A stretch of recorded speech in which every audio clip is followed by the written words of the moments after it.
గెలిచిన తర్వాత ఏదో సాధించాలి అనే తపన నాలో ఉండేది. అందుకనే అప్పుడు దాకా తూర్పు ప్రాంతానికి పెన్న నీళ్లు లేవు, బోర్ నీళ్లు ఉప్పు నీళ్లు తాగేవాళ్ళం. తూర్పు ప్రాంతానికి పెన్న నీళ్లు తేవాలని భక్తవత్సల నగర్ నుంచి చెట్టుకుంట రోడ్డు వరకు దాని మీద అధికార పార్టీలో ఉన్న పోరాటం చేసి మీ అందరి సహకారంతో విజయం సాధించింది ఆనాడని చెప్పి నేను మనవి చేస్తున్నాను. అదే రకంగా ఈ స్కూలు ఆ రోజు ప్రసాద్ గారు తీసుకొచ్చారు. వాళ్ళు ఎక్కడో కడుతున్నారు, గండవరం సిద్ధరావుని అడగండి మన స్కూల్ కట్టిస్తామంటే ఒప్పుకోవటం, మళ్ళీ రామాయ పేరు మీద వాళ్ళ అబ్బాయి సంజయ్ గారు సంజయ్ కొడుకు రావయ్య గారు కట్టించడం, అవతల మా మిస్సెస్ ఇక్కడ కార్పొరేటర్ అయినప్పుడు ఈ గోడ కట్టించింది. ఆమెని చాలామంది పనులు చేయలేదని పనులు చేయకుండా అడ్డపడిన సందర్భాలు ఆనాడు ఉన్నాయి. అయితే ఈ స్కూల్కి వచ్చాము ఒకరోజు. అప్పుడు హైమావతి మేడం గారు ఉన్నారు హెడ్ మాస్టర్ గారు. నేను ఆవిడని కూడా పిలవమని చెప్పాను. ఆమె అడిగింది, వర్షం వస్తే మోకాట్లు అవుతుందండి ఇక్కడ అని. నీళ్ళు ఉన్నాయి, పిల్లలు కాళ్ళు ఇబ్బంది అవుతున్నాయంటే నేను చేస్తాను అని చెప్పాను. అయితే బట్ అది పూర్తి తెలుగు మేడం గారు లేరు, ఇంకో స్కూల్కి వెళ్ళిపోయారు. ఆమెను కూడా నేను అభినందిస్తున్నా. అదే రకంగా ఇంత చక్కగా ఈ పెరేడ్ నిర్వహించినటువంటి నా చిన్నారులకి నా ఆశీస్సులు. బట్ వీళ్ళందరినీ నా ప్రోత్సహిస్తూ ముందు తీసుకెళ్తున్న నా తమ్ముడు పీటీ మాస్టర్ అజయ్ గారికి, అదే రకంగా రేష్మా మేడం గారికి, స్కూల్లో ఉన్నటువంటి ప్రతి టీచర్ అందరికి కూడా నా ధన్యవాదాలు. ఎందుకంటే ఒక స్కూల్ని నడపాలన్నా, విద్యార్థులు చదివించాలన్నా స్కూల్ హెడ్ మాస్టర్ చేతిలో, టీచర్ల చేతిలో ఉంటుంది. అందుకని నేను ఆలోచన చేసి టీచర్లు కూడా చెప్పి అలసిపోతారు, వారు 10 నిమిషాలు రెస్ట్ తీసుకోవాలి అని ఒక రూమ్ కావాలని మీరు అడగకుండానే శాంక్షన్ చేసి కట్టించడం జరుగుతూ ఉంది. ఈరోజు నేనైతే ఏది మాట ఇచ్చానో అది ఈరోజు చేస్తున్నా. మళ్ళీ హెడ్ మాస్టర్ గారు అడిగారు లేడీస్కి వాష్రూమ్స్ లేవని, మళ్ళీ దానికి టెండర్ పిలిపించాం. దీని కోఆపరేషన్ ఇచ్చింది మన ఎంపీ గారు వేమిరెడ్డి ప్రభాకర్ రెడ్డి గారు, అదే రకంగా బీదా మస్తాన్ రావు గారు. మొదట్లో మా మిస్సెస్కి ఒక కోరిక ఉంది, నా పిల్లలు చదివినట్టే అందరూ బాగా చదువుకోవాలి, వీళ్ళనందరూ నా పిల్లలే, అందుకని ఆ స్కూల్ ఏదో ఒకటి చేయాలని రోజు నాకు చెప్పేది. ఇప్పటికే లేట్ అవుతుంది, నువ్వేం చేస్తున్నావని ఆమె ఇంట్లో, నాకు ఇంటికి పోతే టీచర్ల కన్నా ఆమె పెద్ద బోర్డైపోయింది నాకు ఇంట్లో. అందుకే ఈరోజు నేను చెప్పాను, ఎప్పుడు మున్సిపల్ స్కూల్లో ఇంత బాగా జరగవు. కానీ ఇప్పుడే చెప్పింది మా మిస్సెస్, పాపం పిల్లలేమో ఎండలో ఉన్నారు, మేమేమో నీళ్ళలో ఉన్నాం. ఏం మాట్లాడినా మీరు హ్యాపీగా ఉండాలని చెప్పినా మీ అజయ్ మాస్టర్ చెప్తే, కానీ లోపలైతే మమ్మల్ని తిట్టుకుంటానే ఉంటారు. అంతేనా? ఓకే. అలాగా ఈ గేమ్స్కి మంచి పేరు తెచ్చారు. గ్రౌండ్ చాలా బాగొచ్చింది, కాంట్రాక్టర్ రాహుల్ బాగా చేశాడు. బిల్డింగ్, స్కూల్ బిల్డింగ్ కూడా, టీచర్ల బిల్డింగ్ తొందరలో అయిపోతుంది. దాంట్లో ఏసీలు కూడా బిగిస్తాం. దాంట్లో బెంచీలు రెడీగా ఉన్నాయి. బెంచీలు అంటే మామూలు బెంచీలు కాదండి, స్టార్ హోటల్లో ఎలా కుర్చీలు ఉంటాయో అటువంటి బెంచీలు చేస్తున్నాము. అవన్నీ వేసేస్తాం, రెడీగా ఉంది. అది పూర్తయితే ఆ బెంచీలు వస్తాయి. అదే రకంగా ఇక్కడ ఇంకొక 150 బెంచీలు కూడా ఒక 2 నెలల్లో రాబోతున్నాయి. మా పని వరకు ఈరోజు నారాయణ గారు దీన్ని అన్ని స్కూల్ డెవలప్ చేస్తారు. మా నాయకుల మంత్రివర్యులు నారాయణ గారు ఈ బిల్డింగ్ కూడా ఇక్కడ పగలగొట్టి పాతది ఆ పెద్దది కట్టించాలన్నాడు. నేనేం చెప్పానంటే ఫస్ట్ ₹1 కోటి వరకు అన్నారు.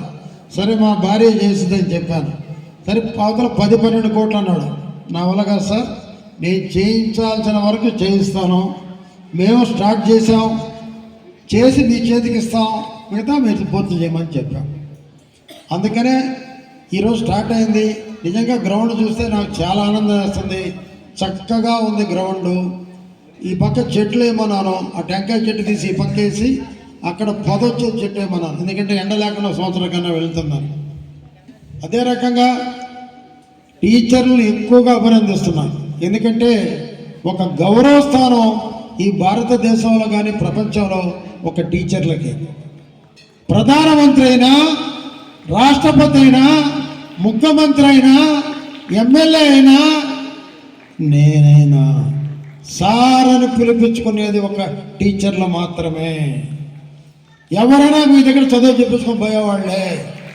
ఆ గౌరవం మీకు ఎప్పుడూ ఉంటుంది.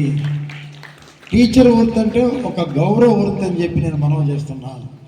అదే రకంగా అజయ్ గారు ఫస్ట్లో బాధపడ్డారు. బీవే స్కూల్లో గ్రౌండ్ చాలా బాగుండేది సార్, నన్ను అక్కడి నుంచి మార్చినప్పుడు నేను చాలా బాధపడ్డాను అన్నాడు. నీ బాధ లేకుండా అంతకన్నా ఇక్కడ ఏ ఫెసిలిటీ కావాలో చెప్పు, చేయించే బాధ్యత నాది. నేను నుడా చైర్మన్గా ఉన్నా, నా చేతిలో ఫండ్స్ ఉంటాయి, నేనేం చేయాలనో చేయగలను అని అజయ్ గారిని నేను ఆనాడు చెప్పడం జరిగింది. ఈనాడు వచ్చే గేమ్స్ డేకి దీన్ని ఒక అద్దంలా చేసి తీరుతాం.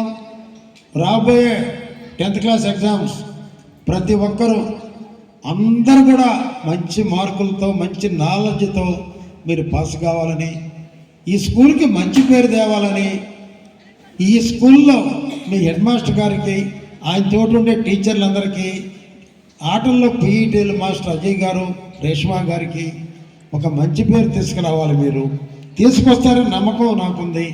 మీ అందరికీ నేను నమ్మిన బాబా ఆశీస్సులు మీకు ఉండాలని కోరుకుంటూ, ఈరోజు గేమ్స్ ఆర్టికల్స్ మా మిస్సెస్ ఆ రోజు మీకు మాట ఇచ్చింది. నేనేది చేసినా నాకు ఒక మిత్రుడు అవుతాడో, అన్న అవుతాడో తెలియదు, దేవుడు అవుతాడో తెలియదు, కానీ పద్మభూషణ్ నందమూరి బాలకృష్ణ గారి పేరు మీద, సేవా సమితి పేరు మీద మీకు ఇవ్వటం జరుగుతుందని కూడా నేను మనవి చేస్తూ, ఈ మంచి పీరియడ్కి మమ్మల్ని ఆహ్వానించినందుకు హెడ్ మాస్టర్ గారికి, అదే రకంగా మా పీఈటీ తమ్ముడు అజయ్కి, రేష్మా మేడంకి, అదే రకంగా ఇక్కడ శ్రీవాణి గారికి, కల్పన గారికి అందరూ ధన్యవాదాలు తెలియజేస్తూ, బట్ అజయ్ గారు మీకు నిన్నే చెప్పాను, సరే ఈ కార్యక్రమానికి రాకపోయినా కర్తం ప్రతాప్ రెడ్డి గారికి కూడా నేను ఆయన స్వాగతం పలుకుతున్నా. ఎందుకంటే నాకు ఎవరైనా ఒకటే, రాజకీయాలు వేరు, స్కూలు వేరు, నేను అవన్నీ పట్టించుకోను. అందుకే అజయ్ గారికి మనం చెప్పా, మీరు ఖర్చు పెట్టుకోవద్దండి, ఏదున్నా నేను మా రాహుల్ని పంపిస్తాను, అతని చేత అన్నీ చేయించుకోండి అని చెప్పాను. ఇప్పుడు అజయ్ గారిని అడిగితే కొన్ని మేము పెట్టుకున్నాం సార్ అన్నారు. వద్దండి, మీరు పనిచేస్తున్నారు, మా శక్తి కొలది స్కూల్కి మేము ఉపయోగపడతాం. ఇంత బాగా చేశారు మీరు, ఇంతలో ఎండలో ఉన్నారు నా చిన్నారులు.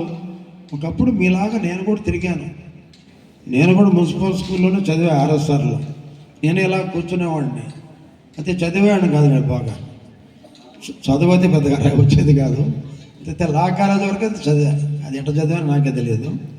అంటే బట్ మావిడైతే బాగా చదువుతుంది, ఆమెకు అన్ని భాషలు వచ్చు, హిందీ వచ్చు, తమిళ్ వచ్చు, ఇంగ్లీష్ వచ్చు, ఇంకోటి ఏంటి, నాకు ఒకే ఒక భాష, దేశ భాషలందు తెలుగు లెస్స అనేది మాత్రమే వచ్చు. ఓకే అమ్మా, thank you very much, all the best. 10th class స్టూడెంట్స్కి, 10th క్లాస్ రాబోయే స్టూడెంట్స్కి అందరూ కూడా త్వరలో అది ఓపెన్ అవుతుంది. మన మంత్రి నారాయణ గారు ఇంకో బిల్డింగ్ ఇక్కడ కట్టించబోతున్నారు. ఈ స్కూలు రూపు దశ రెండు మారిపోతున్నాయి. మీ అందరికీ నా ప్రత్యేక ధన్యవాదాలు. అజయ్ గారు, నా రిక్వెస్ట్, దీంట్లో మీరు ఏం పెట్టద్దు, ఏమన్నా అంటే మా రాహుల్కి ఇవ్వండి, దాన్ని మీరు చేస్తారు. మీరు చేసే ఫలితానికి ఒక్కసారి మీ అజయ్కి, రేష్మా గారికి గట్టిగా చప్పట్లు కొట్టాలి.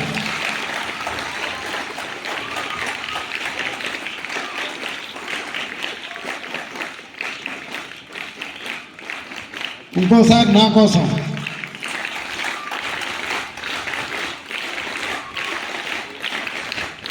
Okay, thank you very much Babu, thank you.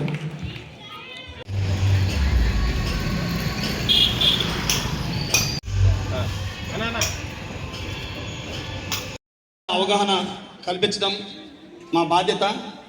ఎవరు ఏంటి ఎలాగా పార్టిసిపేషన్ చేస్తున్నారు, ఇంటర్నేషనల్ లెవెల్లో మన భారతీయులు ఎలా ఉన్నారనే దానికి తెలియజేస్తున్నాం. దయచేసి ఎవరైతే ఉంటారో స్పోర్ట్స్ స్టార్స్ వేది మీదకి రావాల్సిందిగా కోరుతున్నాం. నాన్న రండి లైన్లో బాయ్స్.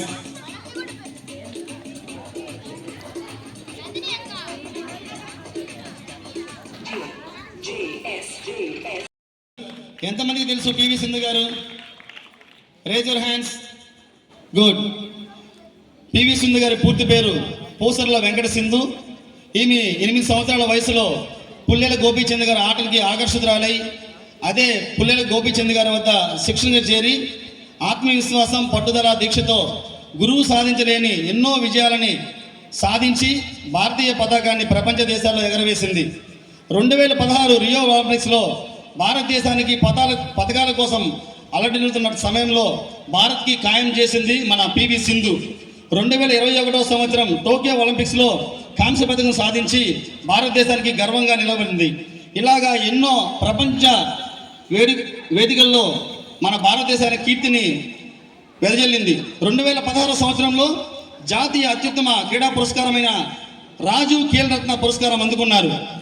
క్రికెట్ చరిత్రలో గుర్తుండిపోయే పేరు. ప్రపంచ దేశాలందరూ కూడా మిథాలీ రాజ్ గారిని ఆదర్శంగా తీసుకుంటారు. 1982 సంవత్సరం డిసెంబర్ 3 రాజస్థాన్లో జన్మించిన హైదరాబాద్కి విచ్చేసే హైదరాబాద్లో వారు చదువును అభ్యసించారు. అవగాహన కల్పించడం మా బాధ్యత. ఎవరు ఏంటి ఎలాగా పార్టిసిపేషన్ చేస్తున్నారు, ఇంటర్నేషనల్ లెవెల్లో మన భారతీయులు ఎలా ఉన్నారనే దానికి తెలియజేస్తున్నాం. దయచేసి ఎవరైతే ఉంటారో స్పోర్ట్స్ స్టార్స్ వేది మీదకి రావాల్సిందిగా కోరుతున్నాం. నాన్న రండి లైన్లో బాయ్స్.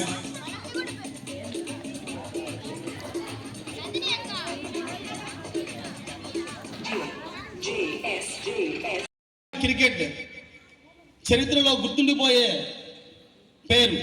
ప్రపంచ దేశాలందరూ కూడా మిథాలీ రాజ్ గారిని ఆదర్శంగా తీసుకుంటారు. 1982 సంవత్సరం డిసెంబర్ 3 రాజస్థాన్లో జన్మించిన హైదరాబాద్కి విచ్చేసే హైదరాబాద్లో వారు చదువును అభ్యసించారు.